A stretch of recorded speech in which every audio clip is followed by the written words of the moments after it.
Welcome to MetroCasting. I'm Doug Farley. Today we invite you to meet the core members of the B.A.D.A., the Berwick Anti-Drug Alliance, a group of concerned citizens working towards the education and prevention of drug abuse, not only in Berwick, but throughout the MetroCast viewing area and beyond. Here is B.A.D.A. spokesperson, Max Furek. We are the Berwick Anti-Drug Alliance. We're now into our third year. Actually, this past Monday we celebrated our 26th consecutive meeting at the McBride Memorial Library in Berwick. We have 5 core members, 5 founding members. I'm the spokesperson for the group. I'm the psychologist / researcher. We have Sergeant Mike Monaco. He's our liaisons between the law enforcement and us in the community. And then we have John, Kevin, and Aaron, and they're our spiritual guys. And the reason for that is because we believe that in recovery, spirituality is one of the cornerstones of recovery. So this is our core group, and what we do is we try to reach out to the community and identify resources. So what I'd like to do then is introduce the members and let them talk about their role. Aaron, you're one of the founding members of the group, and what do you feel that you bring to the table? What is your uniqueness? I've always been involved in community events and community concerns, and it seems that at this time in the history of Berwick that drug addiction and those kinds of situations are a priority, and so I wanted to participate with this and share a holistic approach to life with the group. Okay, very good, okay. Okay, Sergeant Mike Monaco. Mike, you're involved not only with the Berwick Anti-Drug Alliance, but also with the Community Watch. So you're wearing quite a few hats. What is your interest in this community service? Our interest is it's community policing. It's the police and citizens participating together, working hand in hand to help solve the problems of the community. Okay, okay, very good. And what are you seeing right now within the Berwick community? With the new Berwick community and the surrounding area, we are having a problem with narcotics. Okay, okay, very good, okay. Kevin Polito. Kevin, you've been having sort of a high profile lately. We heard you on WHLM on the Morning Buzz program, and also you made the front page of the Hazleton Standard Speaker. What's going on with with your life and your contribution to this group? Thank you, Maxon, for that. I just feel that we really tapped into something here with the Berwick Anti-Drug Alliance, and one of the foundational pieces that we are committed to doing is to provide hope. And as somebody who has works in the community and runs the Berwick Salvation Army and a lot of different social service programs, that's always very fulfilling. But myself, I am in recovery from chemical dependency, so I think that that gives me an ability to connect with people who are currently chemically addicted, and also to provide that hope for them, which, as we all know, is a key component for people to get long-term sustainable recovery. So I kind of look at that as part of my function in the group, and I'm glad to do it. Okay, very good.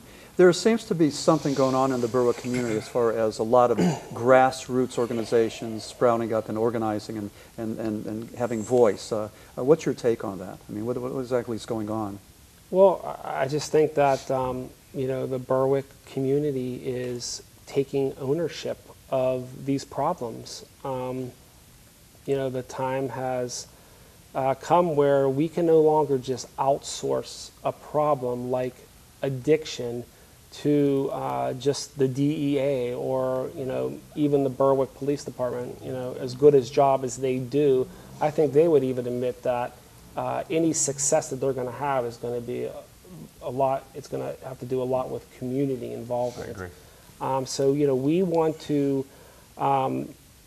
be a driver for change in this community and more community involvement. And I think that we've seen that with the Berwick Anti-Drug Alliance. We've seen a lot of different events that have kind of grown from what we have started.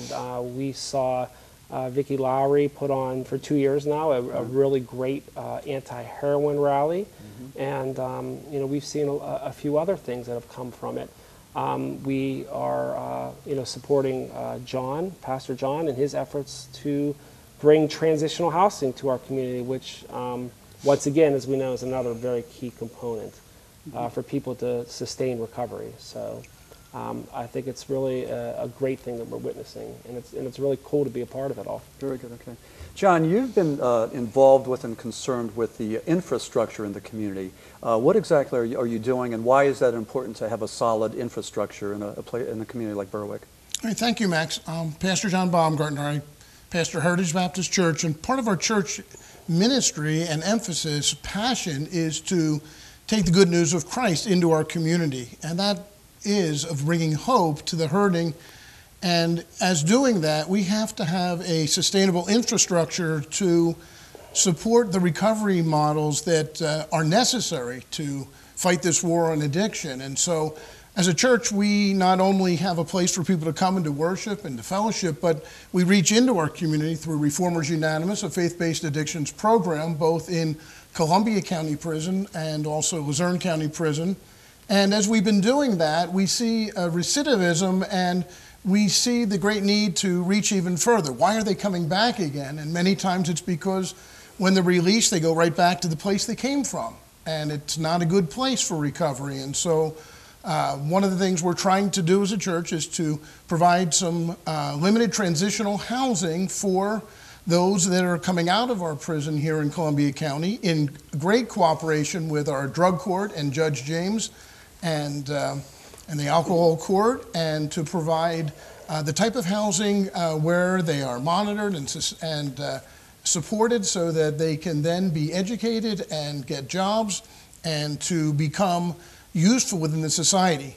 And I've been doing case management for the last 3 years, and in doing that, we recognize the great need for this passion to see them get work and get housed and to do that. If not, they'll be in our community. It's not a question of whether they'll be there or not. It's a question of whether they'll be there and successfully win in their battle to recover from the addiction issues that they're facing. Mm-hmm. Sounds like there's a lot of work left to be done. There's a great amount of work to be done, and we have the passion to begin this with transitional housing, host home models, and many different ways that we can see these that are coming with addiction to be able to get really the hope and the help from Jesus Christ, and at the same time to be able to learn life skills and also to be employed where they can then use their life for good. Okay, very good. A while back, somebody was asking us if we thought that things in Berwick were getting better or worse or stayed the same. And some people were trying to paint Berwick with a very negative and pessimistic brush. Let me throw that question out to you. Do you feel that Berwick has gotten better, worse, or is the same?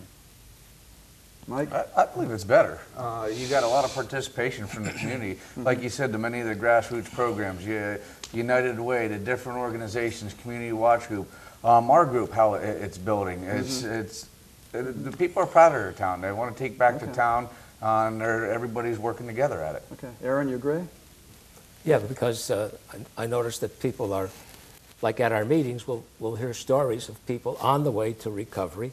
We also have at our meetings people willing to share their journey with other people. And then we also have parents coming who they're able to network with someone else there and find that they have a listening ear, someone who can help, and someone bring understanding and some resources for helping their child, their teenager, with this problem. So the things are changing just by the people, especially parents, feeling they're empowered. They have something they can do. Okay, good point. And Kevin, you put together the last meeting, Heroin in the Community. We had over 50 people there. I mean, how do you account for such awesome numbers? Yeah, I mean, that was really a great turnout. And I mean, just to kind of answer the question that you just threw out there, I think that, you know, without a doubt, we could say that things are improving. However, we say that with, it's going to take a lot of energy and a lot of commitment from the core members and also the community to continue what we have begun. I don't think we're ever going to get to a place where we can rest on our laurels and say, okay, we're there. I mean, this is an ongoing thing. We need to continue to be vigilant.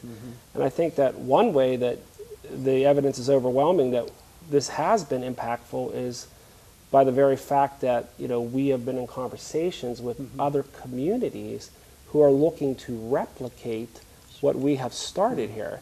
I mean, I think the community of Berwick should be very proud that a group that is organic and grassroots that has started up in this community has been identified as somewhat of a success where the surrounding communities are noticing and looking to that as a possible solution for the very drug problem that they face.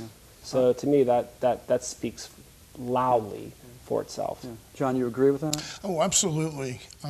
There's a lack of, or not the need for fear anymore, because there's such a close relationship between the police department and the community meetings from B.A.D.A. that people know what to look for and they know how to report what's going on. And so the face of the recovery and taking care of the addiction, it's on its way, and great part due to the community awareness, raising the issues and helping people, as Reverend Hasty said, being empowered so they don't have to fear and they can be active. And that's what it takes, being active in this fight, in this war against drugs and alcohol, to take back the community for positive like it once was. When we first met some 3 years ago, we started to talk about some of our mission, what our mission statement should be, and collectively we came up with identifying issues of mental health, substance abuse and addiction, identifying resources, and I think we've done a really good job with the drug court, having them part of us, the CMSU, A.D.A, the Berwick Police Department, just so many resources that can help us with this. And then also, as you said, to provide hope. I think we're, as far as in terms of success, I think we've been successful in reaching those goals and maintaining those goals. But now we need to look at additional goals. And so, Aaron, what do you suppose is something that you might want to see in the future with our Berwick Anti-Drug Alliance? What would be a goal that you personally would want to see happen? I'd like to see a way where we reach the young people, because I remember in reading information on methamphetamine that methamphetamine destroys 50% of whatever your brain capacity is. And that is really a disturbing number. And so we need to have a greater way of reaching the young people so they never even think of taking drugs and alcohol. Because the young people take risks. They aren't aware of the dangers, and there's a real effect on the long-term usage of your brain and your capacity to think. So that's what we have much work to do yet, to reach the young people so they don't even begin. Yeah, good point. Mike, same question. I mean, what sort of goals do you personally have? I like where the group's going. I like to see more resources that are available. Continue to educate, not only with the youth, but the adults and the seniors. The education, myself as being a police officer, I'm learning every day something new. I'm seeing the different side of it instead of from the arrest side, the victimization of the families and of the addicts. And hence why we're doing this, where the police department's involved, is to be able to have a better understanding and possibly stop an addict or not stop, help an addict get help before he is arrested.